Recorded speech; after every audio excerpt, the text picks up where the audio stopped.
Bapak-bapak, ibu-ibu, saudara-saudara kaum muslimin rahimakumullah. Qaf adalah lambang dari sifat qanaah. Qanaah artinya merasa cukup.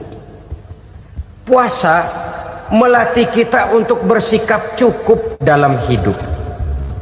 Kalau kita perturutkan menjelang saat berbuka, menunggu waktu berbuka, istilah orang di Jawa Barat ngabuburit katanya, kita menunggu saat berbuka, segalanya saja ingin kita beli, segalanya saja ingin kita minum, semuanya saja ingin kita makan, sebab nafsu sudah begitu berupa, perut sudah sedemikian lapar, kerongkong sudah sedemikian haus, rasanya semuanya saja ingin kita telan. Tapi tahukah kita bahwa setelah maghrib berbunyi, berapa banyak yang kita makan, berapa banyak yang kita minum? Sesuaikah dengan keinginan kita tadi siang? Tadi siang semuanya ingin kita makan, tadi siang semuanya ingin kita minum. Setelah berbuka, berapa banyak yang kita makan, berapa banyak yang kita minum? Itulah kehidupan. Segalanya ingin kita kuasai, segalanya ingin kita punyai, tapi berapa sih yang benar-benar kita perlukan? Maka orang kaya adalah orang yang hidupnya cukup. Orang miskin hakikat yang selalu merasa kurang. Bagaimanapun besar rumah, banyak uang kita, berpuluh kendaraan kita, kalau hidup selalu merasa kurang, itu artinya kita masih miskin. Maka jikalau ingin menjadi orang kaya, kuncinya hakikatnya cuma satu, hati kita merasa cukup dengan yang diberikan Allah, bersyukur atas segala nikmatnya, dan dengan syukur itu, nikmat itu akan ditambah oleh Allah Subhanahu wa ta'ala. Puasa menimbulkan sifat qanaah, dan qanaah adalah watak daripada orang-orang yang bertakwa kepada Allah Subhanahu wa ta'ala. Persis seperti orang minum air laut, makin diminum makin haus, makin diminum makin kering tenggorokan. Begitulah orang berhadapan dengan materi. Tadinya dia akan senang kalau dia merasa punya tanah ratusan hektar. Sudah ratusan hektar tidak cukup, ngelamun lagi, alangkah nikmatnya kalau bisa beli gunung. Gunung dibeli, sudah punya gunung, lihat laut, aduh kalau laut juga bisa dibeli, beli lagi laut. Sudah punya laut, lihat ke atas langit, ada yang jual apa enggak ya?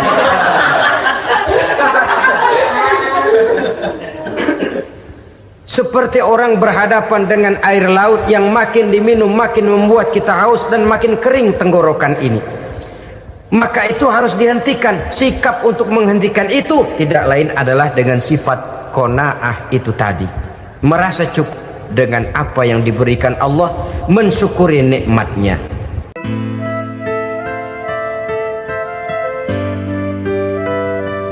Assalamualaikum warahmatullahi wabarakatuh. Alhamdulillahi rabbil alamin, wa bihi nasta'inu ala umuri dunya waddin. Salatu wassalamu ala ashrafil anbiya wal mursalin, sayyidina wa maulana Muhammadin wa ala alihi wa sahbihi ajma'in, amma ba'du. Pada pertemuan kali ini secara khusus kita akan membicarakan tentang puasa ini. Kita akan mulai dari yang pertama, puasa sunnah. Sebagaimana yang kita maklum, sunnah adalah satu perbuatan yang apabila kita kerjakan berpahala, tapi apabila kita tinggalkan tidak merupakan dosa. Hanya saja ia merupakan barometer dan ukuran daripada orang-orang yang cinta kepada sunnah itu sendiri. Ada banyak jenis puasa sunnah ini. Yang pertama, puasa sunnah di bulan Muharram. Rasulullah sallallahu alaihi wasallam bersabda, afdalus siyami ba'da Ramadan syahrullahil muharram wa afdalus salati ba'dal faridah salatul lail. Diriwayatkan oleh Muslim dari Abi Hurairah, puasa yang paling utama sesudah puasa Ramadan tidak lain adalah puasa di bulan Muharram, dan solat yang paling afdol sesudah solat yang wajib adalah solat pada sepertiga malam yang akhir. Puasa di bulan Muharram merupakan puasa sunnah dan mempunyai nilai yang sangat besar dalam pandangan Allah Subhanahu wa ta'ala. Buat mereka yang mampu melaksanakan puasa sunnah di bulan Muharram ini, boleh melaksanakannya selama 10 hari. Hari yang pertama boleh juga 3 hari saja, atau setidak-tidaknya 1 hari daripada bulan Muharram. Yang kedua, puasa 10 hari daripada bulan Zulhijjah. Karena bulan Zulhijjah ini memang termasuk bulan yang dimuliakan oleh Allah Subhanahu wa ta'ala. Pertama, di sana ada hari Tarwiyah, ada hari Arafah, ada hari kurban, ada talbiyah, ada pelaksanaan haji dengan segala manasiknya. Maka puasa sunnah di bulan Zulhijjah merupakan amalan yang sangat utama dan besar pahalanya dalam pandangan Allah Azza wa Jalla. Sebagian ulama menjelaskan, man shoma hazihil ayyam akramahullahu bi asyri asya'in. Siapa orang yang melaksanakan ibadah puasa sunnah pada hari-hari 10 di bulan Zulhijjah ini, Allah Subhanahu wa ta'ala akan memuliakannya dengan 10 macam perkara. Saudara, ini keuntungannya. Yang pertama, orang yang puasa di hari-hari 10 bulan Zulhijjah diberikan al-barakah fi umrihi, diberikan keberkahan pada umurnya. Setiap kita ingin memperoleh umur yang berkah.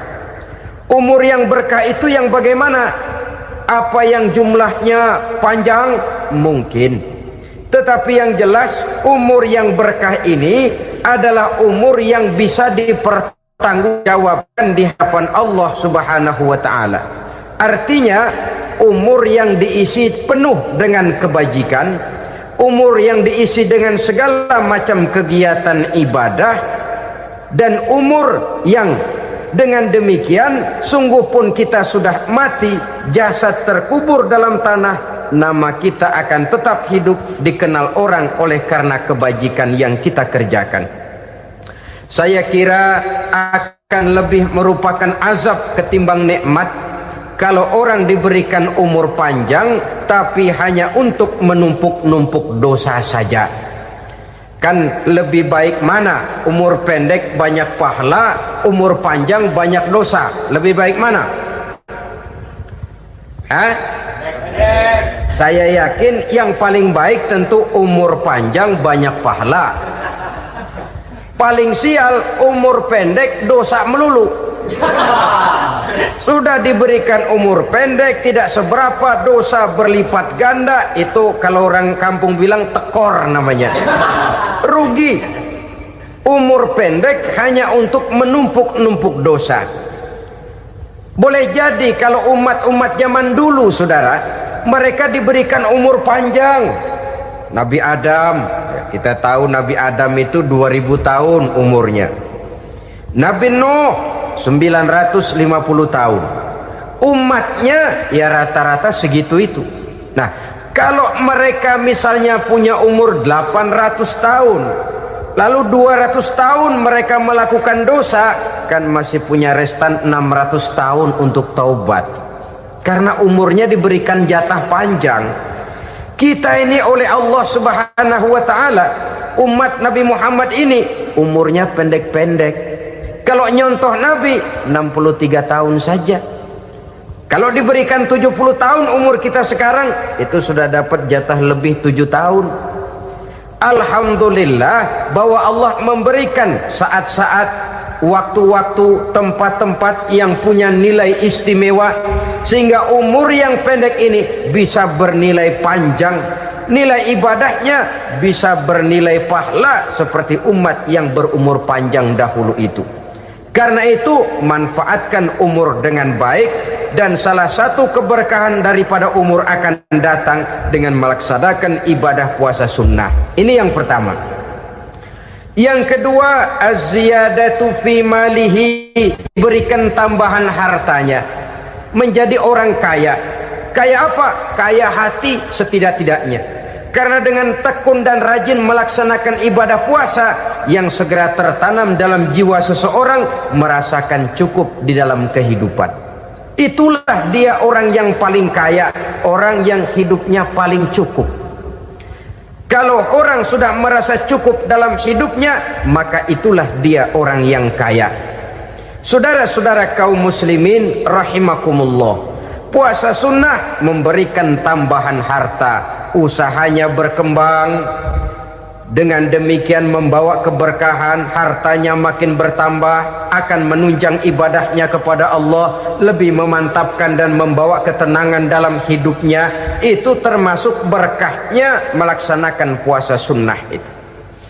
Yang ketiga, al-hifzu fi iyalihi, diberikan penjagaan, perlindungan terhadap keluarganya, anaknya sehat, sanak famili dan handai tolannya terjaga dan terpelihara dari segala malapetaka, dari segala mara bahaya, kesehatannya terjamin dan terpelihara.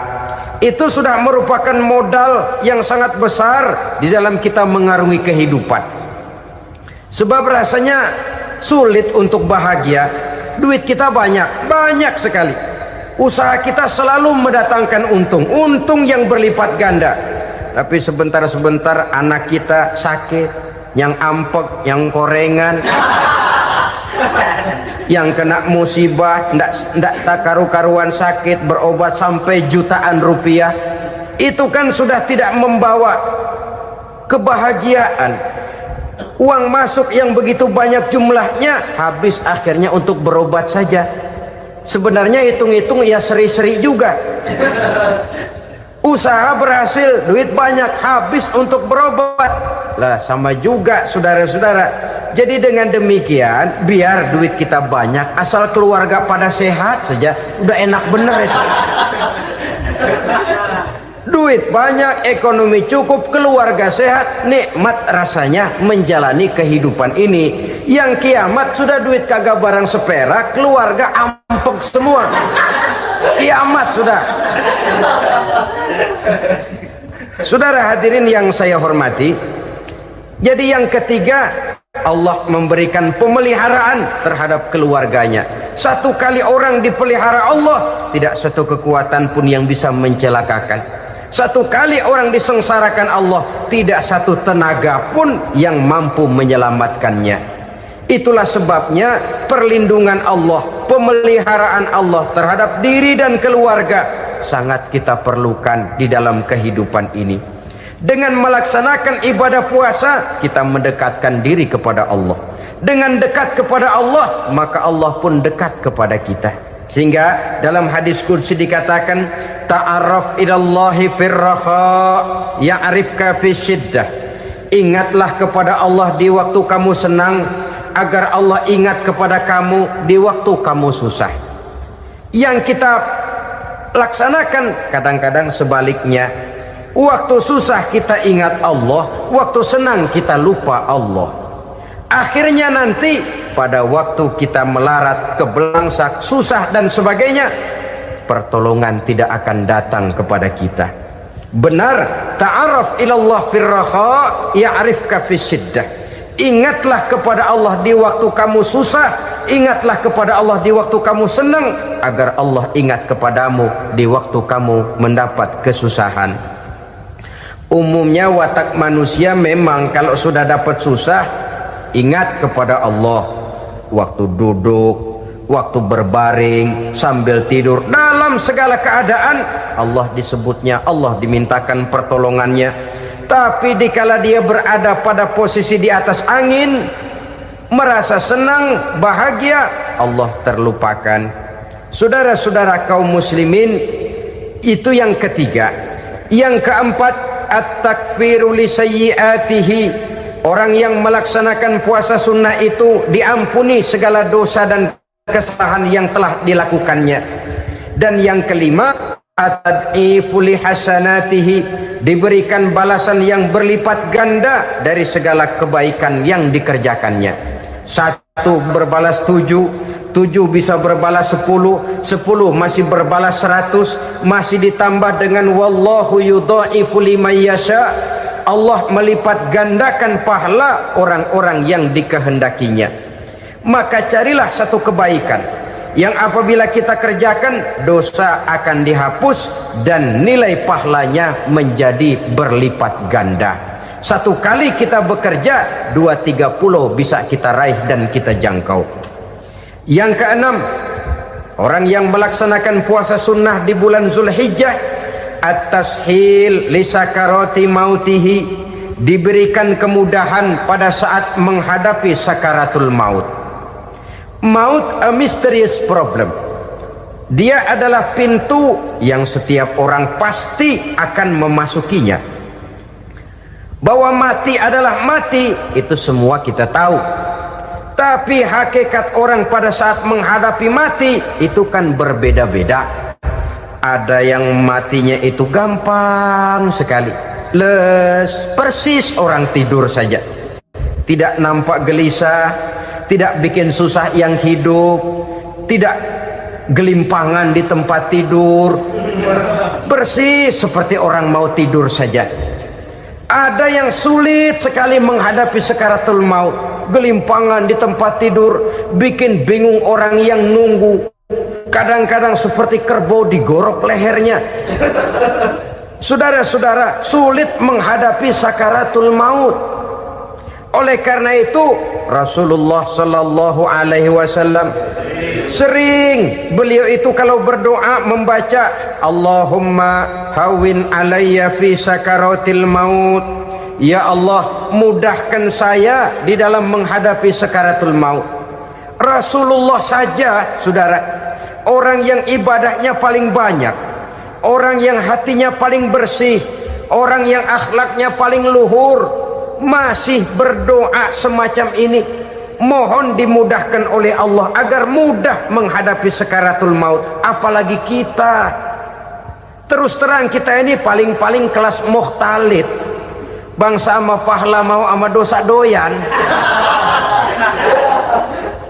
Lebih perlu lagi menghadapi sakaratul maut, sehingga apabila malaikat maut datang menjemput nyawa kita, dimudahkan, jangan dibikin sulit, supaya mudah. Jadilah orang baik-baik. Biasanya kalau banyak yang mati, malaikat maut juga kali main-mainin dulu tuh orang, kutak-katik, ditakut-takutin dan segala macam.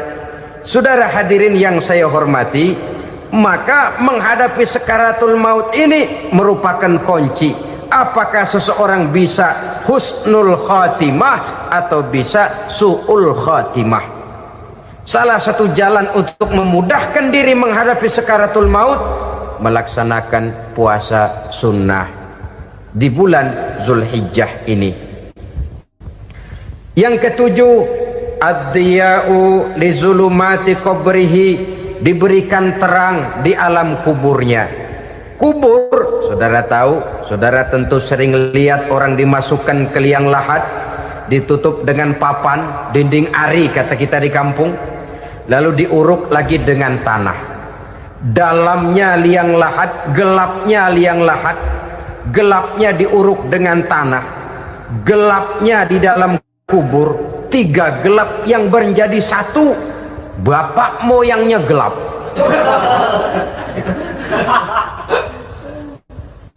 Puasa sunnah ini merupakan terang di alam kubur kita nanti. Yang kedelapan, at-tasqil limizanihi, diberikan keringanan pada timbangan di hari akhirat nanti. Bahwa setelah dibangkitkan dari kubur, setiap kita akan menghadapi perhitungan. akan ditimbang segala macam kebaikan dan segala macam kejahatan yang pernah kita lakukan di dalam kehidupan. Orang yang melaksanakan ibadah puasa sunnah at-tasqilu li mizanihi, diberikan keringanan timbangan hari akhiratnya nanti. Yang kesembilan, an-najah minal bala, diberikan keselamatan dari segala macam bencana. Dan yang ke-10, as-su'ud ala darajatihi, diberikan ketinggian, naik derajatnya, derajat di dunia, lebih-lebih lagi derajat di akhirat nanti. Ini keutamaan yang diberikan Allah Subhanahu wa ta'ala kepada mereka yang melaksanakan ibadah puasa 10 hari di bulan Zulhijjah menurut penjelasan sebagian dari para ulama kita. Jadi setelah puasa Muharram ada lagi puasa Zulhijjah. Kemudian puasa sunnah yang ketiga, puasa sunnah pada hari Senin dan hari Kamis. Apa sumber hukumnya? Diriwayatkan oleh Imam Muslim dari Abi Qatadah, Rasulullah Shallallahu Alaihi Wasallam ditanya tentang puasa pada hari Senin. Kenapa Rasul melakukan itu? Beliau menjawab, zalika yaumu wulidtu fihi wa yaumu bu'istu au unzila alayya fihi. Hari Senin itu adalah hari di mana aku dilahirkan dan hari di mana aku dibangkitkan. Wahyu pertama turun kepadaku pun pada hari itu. Maka sunnah melaksanakan puasa pada hari itu. Adapun hari Kamis, ada hadis yang diriwayatkan oleh Imam Turmuzi dari Abi Hurairah, Nabi bersabda, tu'radul a'malu yaumul isnaini wal khamisi fa uhibbu an yu'rada amali wa ana sha'im. Disetor amal setiap manusia pada hari Senin dan pada hari Kamis. Maka aku ingin, kata Nabi, agar pada saat amalku disetor itu aku sedang puasa. Jadi malaikat itu menurut riwayat ini mencatat dan menyetorkan catatan amalan seseorang pada hari Senin, hari Kamis. Tiap hari Senin amalan kita disetor oleh malaikat.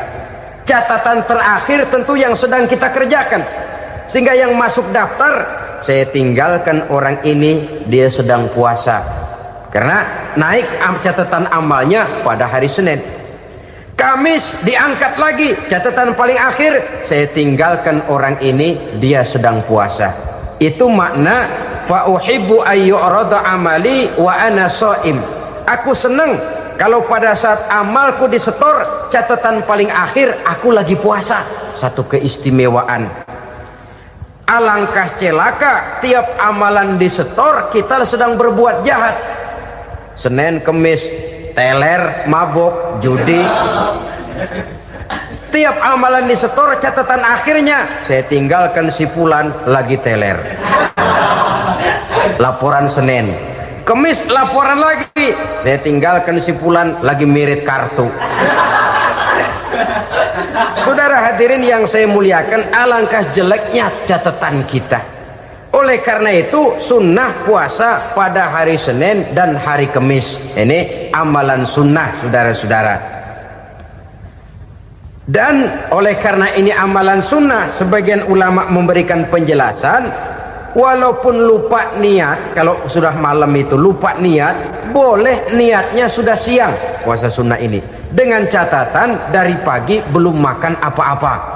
Malam saudara lupa, tahu-tahu ingat ini hari Senin, ini hari Senin, dah jam 10, niatlah jam 10 itu, sah puasanya asal dari pagi belum makan apa-apa.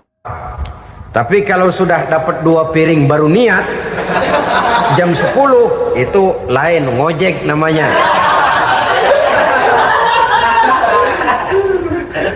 Jadi puasa sunnah yang ketiga, puasa pada hari Senin dan hari Kamis. Yang keempat, puasa jenis sunnah yang keempat, puasa 6 hari di bulan Syawal. Diriwayatkan oleh Imam Muslim dari Abi Ayyub bahwa Nabi bersabda, man shoma ramadhana summa atba'ahu sittan min syawal kana kasyamid dahri. Barang siapa yang berpuasa di bulan Ramadan kemudian diikutinya dengan 6 hari di bulan Syawal, maka dia seolah-olah seperti orang yang berpuasa 1 abad lamanya. Allahu Akbar. Demikian besar keuntungannya. 6 hari di bulan Syawal sama dengan orang yang berpuasa 1 abad lamanya. Ini fadailul a'mal, saudara-saudara. Jangan diartikan karena menang sudah puasa 6 hari bulan Syawal, Ramadan tahun depannya lantas nggak puasa. Kenapa? Ukurannya sudah 1 abad. Bukan itu pengertiannya. Ini mendorong orang memberikan ganjaran pahala yang sedemikian besar. 6 hari setelah Ramadan, artinya di bulan Syawal. Tidak pada hari pertama Syawal karena haram hukumnya berpuasa pada hari fitri itu.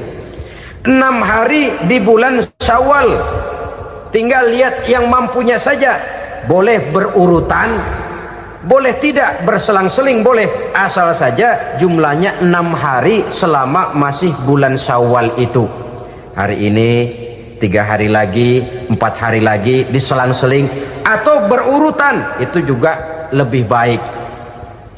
Puasa sunnah 6 hari daripada bulan Syawal. Kemudian yang kelima, puasa sunnah 3 hari pada setiap bulan. 3 hari pada setiap bulan.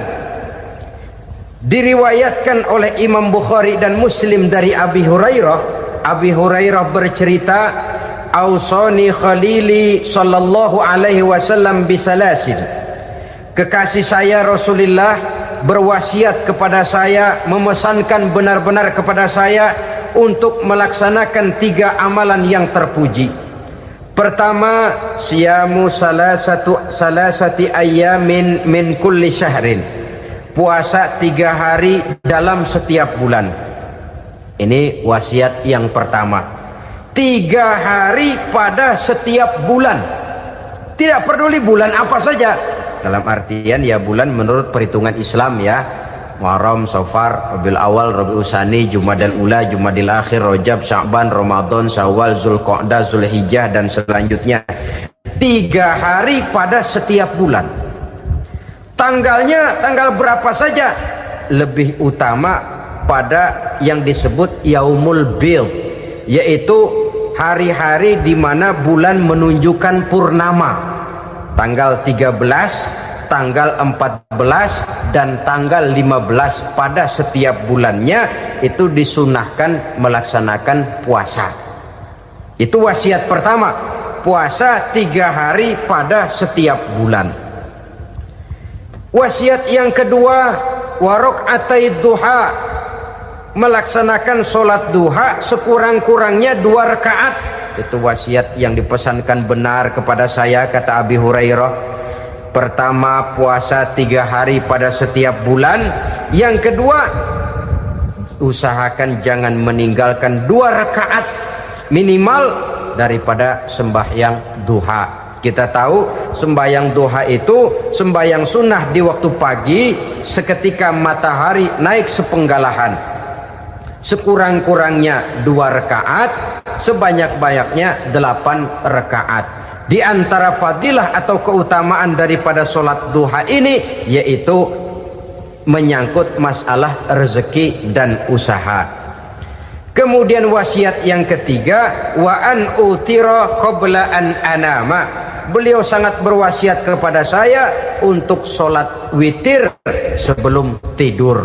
Artinya sholat malam sebagai amalan sunnah di dalam kehidupan kita. Jadi saudara-saudara, dalam hidup ini kita akan selalu berbentur dengan keperluan. Kalau pada satu saat kita sudah sampai kepada tahap berpikir ini keperluan saya, tentu hal-hal semacam ini akan kita kerjakan. Kita belum tergerak melaksanakan ini semua oleh karena barangkali kita merasa belum memerlukannya. Karena itu marilah kita berusaha di samping melaksanakan puasa yang wajib juga melaksanakan puasa yang sunnah di dalam kehidupan kita. Ini jenis puasa-puasa yang sunnah.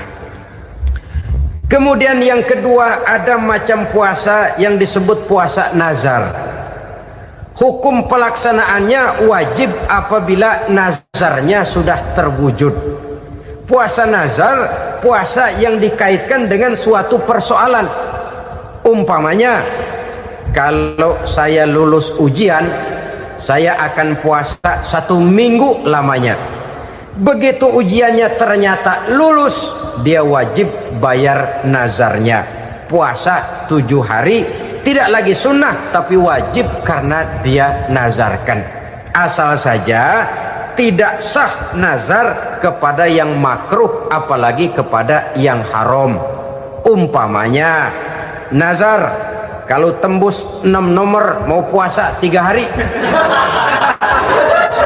Itu nazar semacam itu bukan saja tidak sah tapi haram hukumnya. Tidak boleh nazar kepada yang makruh apalagi kepada yang haram. Jadi apabila maksud yang sudah kita niatkan tercapai, wajiblah nazar itu dibayar, yaitu kalau nazarnya sunnah melaksanakan ibadah puasa.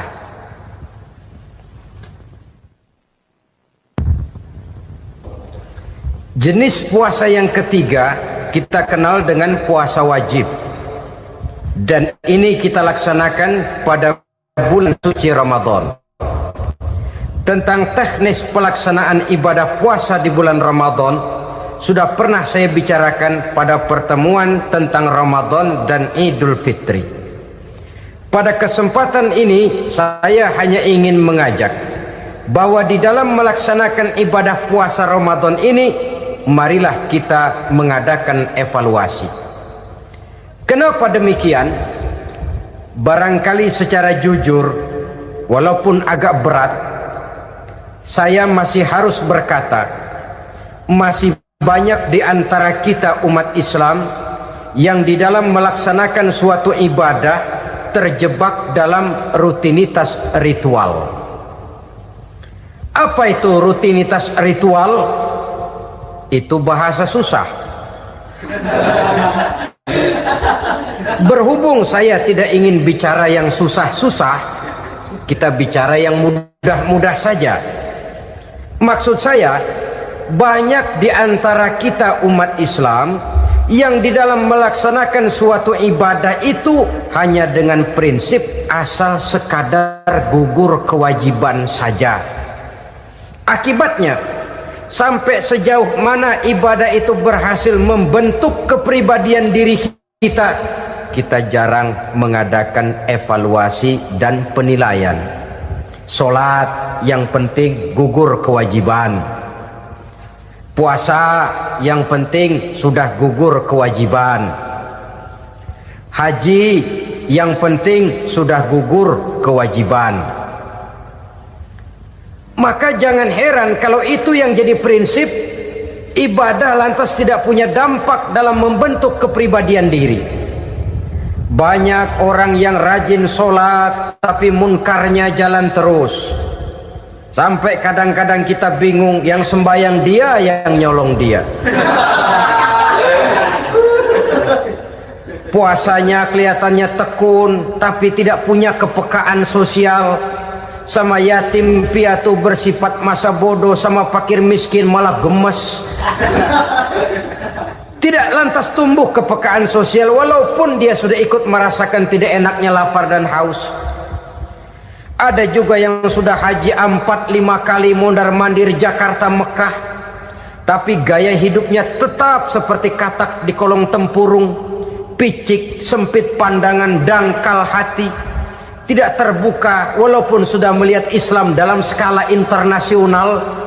Yang dia lihat, yang dia saksikan, yang dia pandang tidak sanggup menggugah dan mengubah jiwanya, tidak bisa mewarnai pandangan hidupnya.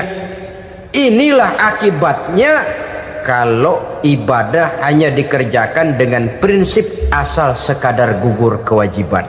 Hasilnya yaitu tadi, hajinya cuma menang topi putih sama serban.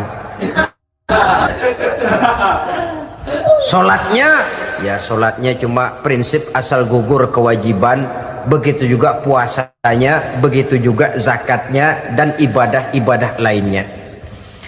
Bukan tanpa satu maksud. Jikalau Allah Subhanahu wa taala memerintahkan kita melaksanakan ibadah puasa di bulan suci Ramadan, bahkan maksud itu sangat pada penghujung ayat yang memerintahkan kita puasa. Ya ayyuhalladzina amanu kutiba alaikumus syiyam kama kutiba alal ladzina min qablikum la'allakum tattaqun. Orang yang beriman diwajibkan atas kamu berpuasa, telah diwajibkan juga kepada orang-orang yang sebelum kamu, la'allakum tattaqun, agar kamu dengan puasa itu menjadi manusia yang bertakwa kepada Allah Subhanahu wa taala. Dengan kata lain, berhasil atau tidak puasa Ramadan kita ini akan nampak takwa kita meningkat atau tidak setelah kita melaksanakan ibadah puasa. Sehingga kalau orang mengatakan Ramadan itu merupakan month of training, bulan latihan, keluar latihan tentu harus semakin naik dan baik gaya kehidupan kita. Jadi tujuan utama daripada pelaksanaan ibadah puasa adalah untuk membentuk manusia yang bertakwa. Nah, takwa itu kata Imam Qusairi hurufnya ada 4. Ta, qaf, wawu, ya. Masing-masing huruf ini simbol dari pribadi orang yang bertakwa, bina dan dibentuk oleh pelaksanaan puasanya. Mari kita lihat. Huruf ta adalah lambang dari sifat tawadhu, rendah hati. Orang yang bertakwa, orang yang tidak mempunyai sifat sombong.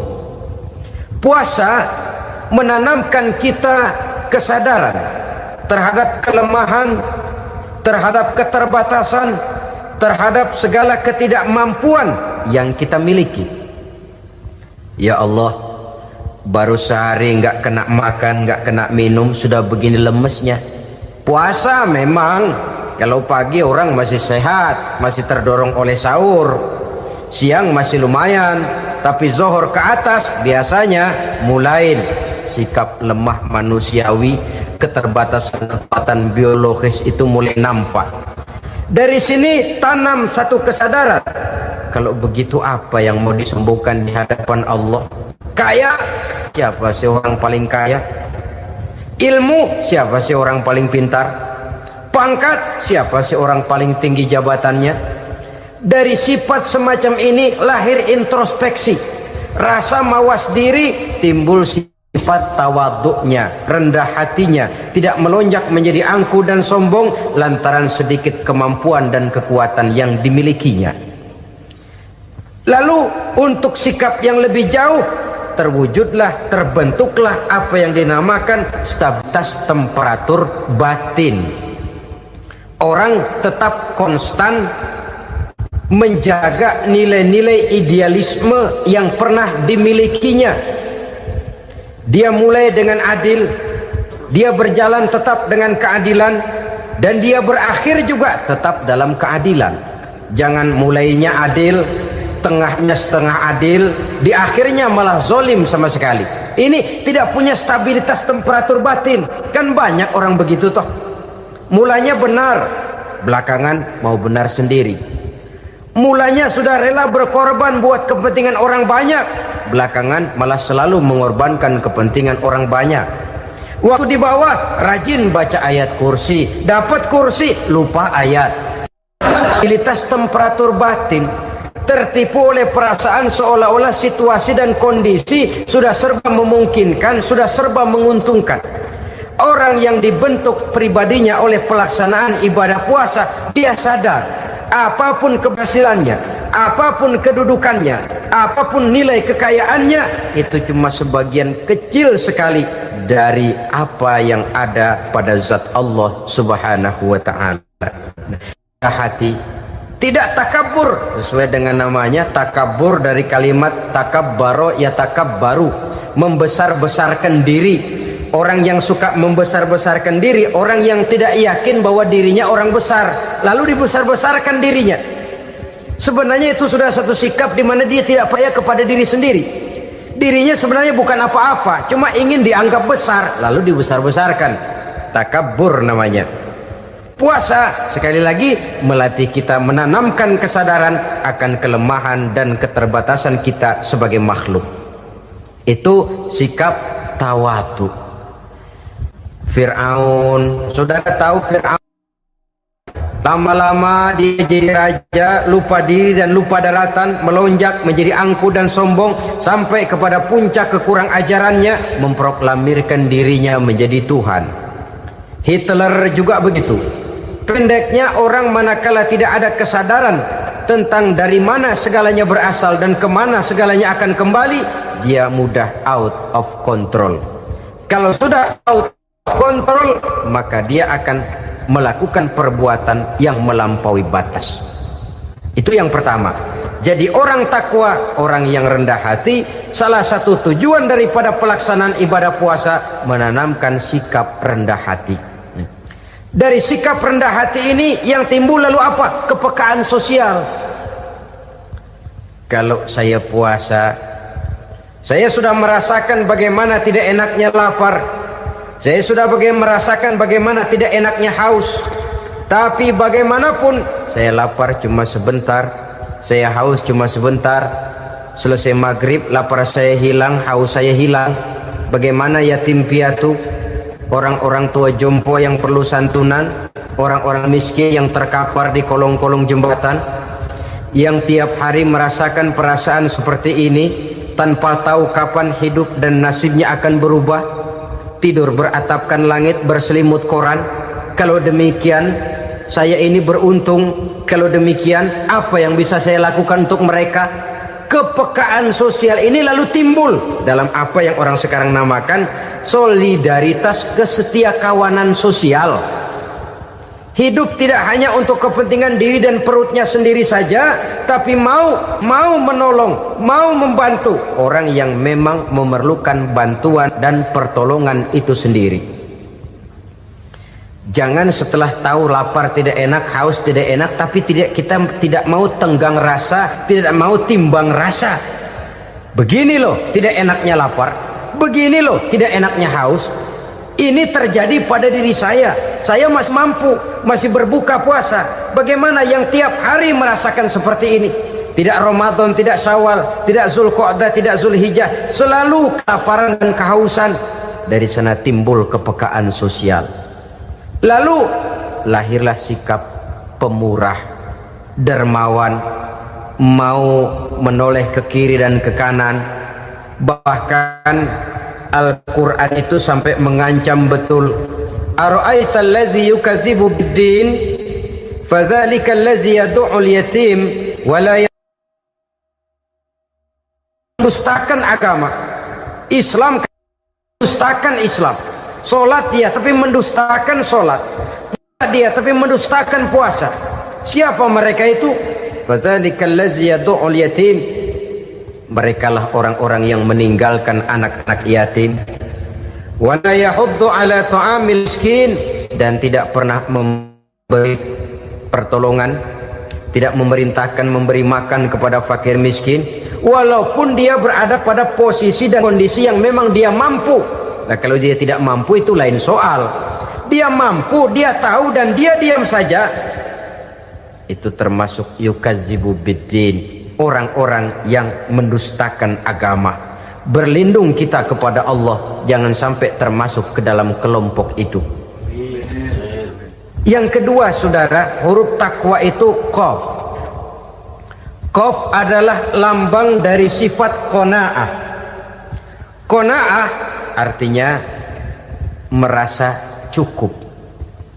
Puasa melatih kita untuk bersikap cukup dalam hidup.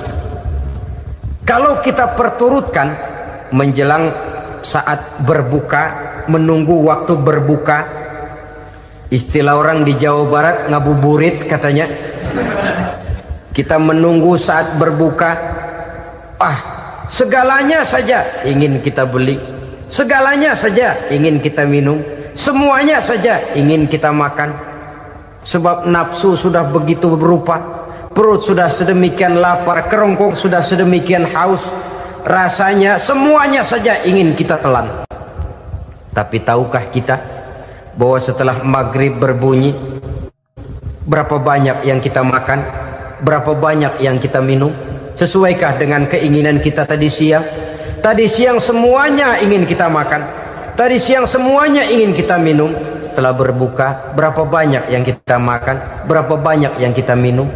Itulah kehidupan. Segalanya ingin kita kuasai, segalanya ingin kita punyai, tapi berapa sih yang benar-benar kita perlukan? Maka orang kaya adalah orang yang hidupnya cukup. Orang miskin hakikat yang selalu merasa kurang. Bagaimanapun besar rumah, banyak uang kita, berpuluh kendaraan kita, kalau hidup selalu merasa kurang, itu artinya kita masih miskin. Maka jikalau ingin menjadi orang kaya, kuncinya hakikatnya cuma satu, hati kita merasa cukup dengan yang diberikan Allah, bersyukur atas segala nikmatnya, dan dengan syukur itu, nikmat itu akan ditambah oleh Allah Subhanahu wa ta'ala. Puasa menimbulkan sifat qanaah, dan qanaah adalah watak daripada orang-orang yang bertakwa kepada Allah Subhanahu wa ta'ala. Persis seperti orang minum air laut, makin diminum makin haus, makin diminum makin kering tenggorokan. Begitulah orang berhadapan dengan materi. Tadinya dia akan senang kalau dia merasa punya tanah ratusan hektar. Sudah ratusan hektar tidak cukup, ngelamun lagi, alangkah nikmatnya kalau bisa beli gunung. Gunung dibeli. Sudah punya gunung, lihat laut, aduh kalau laut juga bisa dibeli, beli lagi laut. Sudah punya laut, lihat ke atas, langit ada yang jual apa enggak ya?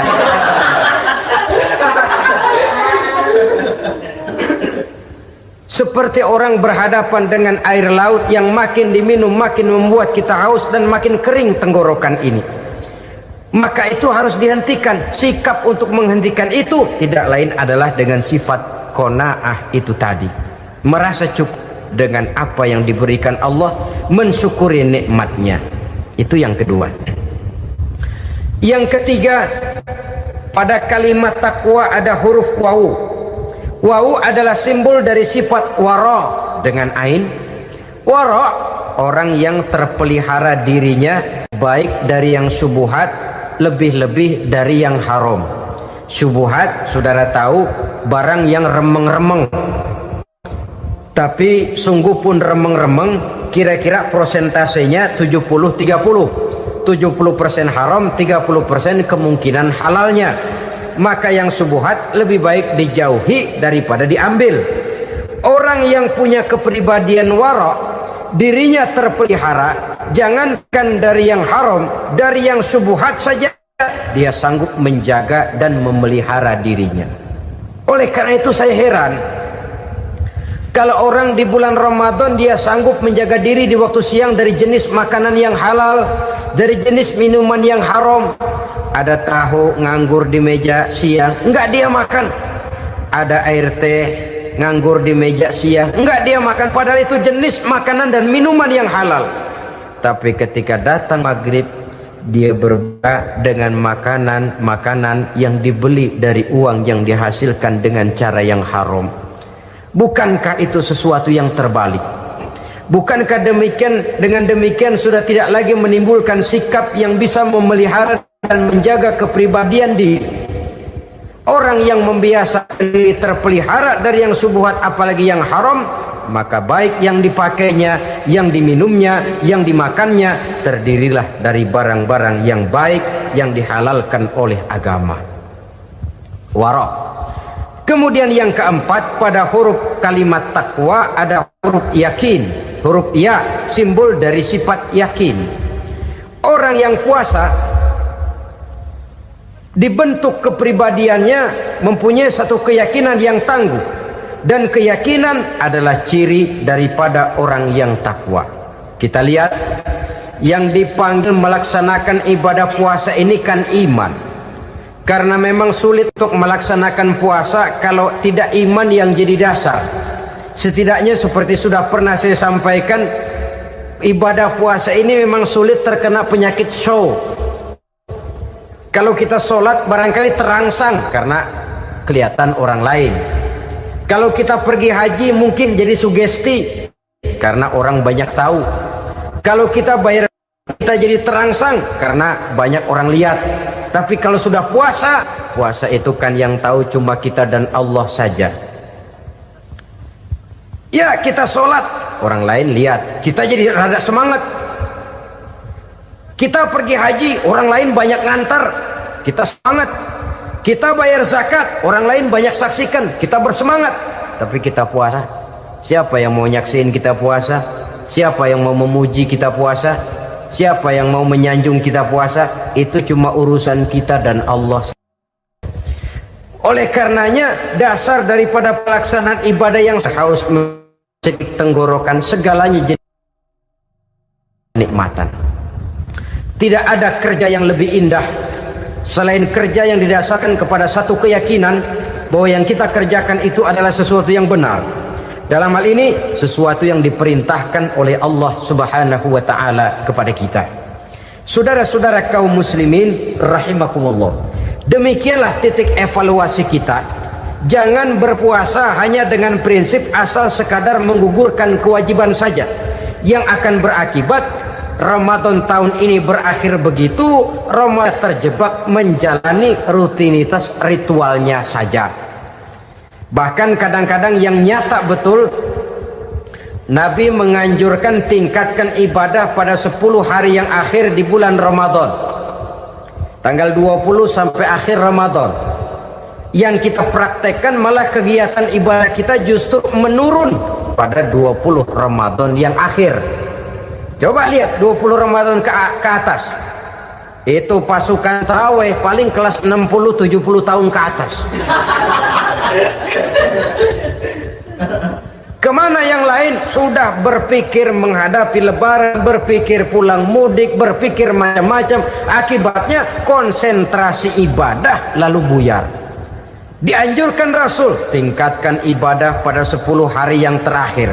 Kita malah makin ke akhir makin lancip.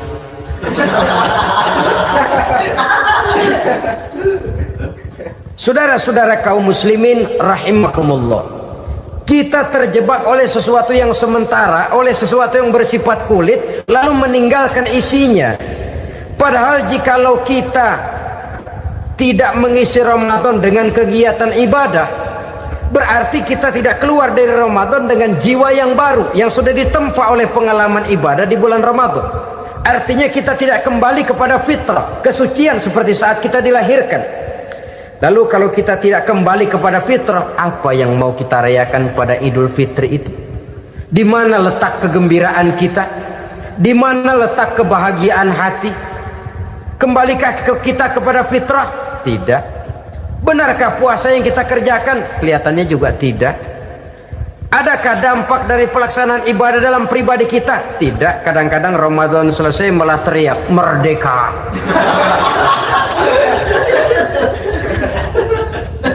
Kalau tadinya Ramadan dia merasa terhalang, mau keluar siang, mau makan siang, bulan puasa, mau minum siang, bulan puasa, mau gandengan, bulan puasa. Ramadan selesai, kibarin bendera, teriak merdeka. Lalu kembali merajalela. Saudara-saudara, dampaknya tidak akan kelihatan. Padahal puasa yang baik, la'allakum tattaqun, membentuk manusia yang bertakwa kepada Allah Azza wa Jalla. Nah, sekarang apa kemudahan dan keistimewaan yang akan diberikan Allah kepada mereka yang sampai kepada tingkat takwa ini? Al-Quran menjelaskan, pertama, may yattaqillaha yaj'al lahu makhraja. Barang siapa yang bertakwa kepada Allah Subhanahu wa taala, maka dia akan diberikan makhraja. Makhraja itu jalan keluar dari segala macam kesulitan. Jalan keluarnya ada saja. menurut ukuran kemampuan dia, tidak mungkin, mustahil, tidak bisa, mana mungkin. Tapi pada waktunya ada saja jalan keluarnya. Termasuk jenis yang yaj'al lahu makhraja. Orang yang bertakwa kepada Allah selalu diberikan jalan keluar dari segala kesulitan yang dihadapinya. Siapa sih orangnya yang tidak pernah sulit dalam hidup? Siapa orang yang tidak pernah mengalami kesulitan? Tapi kadang orang menilai, itu kelihatannya hidupnya enak aja ya, kayaknya nggak pernah mengalami kesulitan. Sebenarnya bukan tidak pernah mengalami kesulitan, Allah selalu memberikan jalan keluar dari segala kesulitan yang dihadapinya. Lah kalau Allah yang memberikan jalan keluar, tentu sangat mudah sekali. Orang yang bertakwa diberikan jalan keluar dari segala macam kesulitan. Satu. Yang kedua, wa yarzuqhu min haitsu la yahtasib. Dia akan diberikan rezeki oleh Allah dengan jalan yang tidak disangka-sangka. Rezekinya datang dengan cara yang tidak disangka-sangka. Gajinya mungkin kecil, tapi penghasilannya gede. Kan itu yang penting. Gaji dan penghasilan kan lain tuh. Boleh jadi gaji kecil, asal penghasilan gede, kan nikmat hidup itu. Nah, penghasilan ini ada yang bisa kita perkirakan. Bisa kita perkirakan. Misalnya gaji itu tadi. Kalau saya kerja, gaji saya begini. Ada rezeki yang masuk min haitsu la yahtasib. Tidak kita sangka-sangka, tidak kita duga-duga, tahu-tahu ada saja rezeki. Datang orang bawa persoalan yang mendatangkan hasil. Sebab rezeki, jodoh, maut memang seperti bayangan. Kita uber-uber dia lari, kita diem dia diem. Kan gemesin itu. Bayang-bayang itu begitu. Kita kejar, dia lari. Rezeki juga begitu. Kita diam, dia diam. Setengah mati yang namanya rezeki kita cari, kita uber, ngobek sampai ratusan bohong kita kerjain. Tapi memang belum waktunya, ya sulit untuk tembus. Tapi kadang-kadang giliran kita nongkrong di rumah, datang orang bawain rezeki. Itulah yang namanya rezeki. Tapi ini untuk orang yang bertakwa. Kalau tidak punya kredibilitas takwa, jangan lalu pakai ayat ini. Diberikan Allah dengan rezeki dengan jalan yang tidak disangka. Kan ada ayatnya dah. Kita mah manteng aja di rumah dah. Ntar juga tuh rezeki datang. Ini fasilitas yang diberikan kepada orang yang wa may yattaqillah, bertakwa kepada Allah, yarzuqhu min haitsu la yahtasib, diberikan rezeki dengan cara yang tidak disangka-sangkanya. Maka kadar ketakwaan jangan membuat kita buruk sangka. Tuh orang ya nggak kemana-mana, duitnya ada aja. Kalau dia takwa, Allah berikan jalan keluar. Yang lantas ngelihat kiai orangnya ahli ibadah, ilmunya tinggi, akhlaknya luar biasa, takwanya tinggi, rezekinya lancar, lalu husnuzon nih kiai nggak kemana-mana, duitnya banyak, miara tuyul kali ini. Itu termasuk jaminan Allah yang masuk kategori min haitsu la yahtasib. Yang ketiga, yaj'al lahu min amrihi yusra, dimudahkan segala urusannya. Dimudahkan segala urusannya.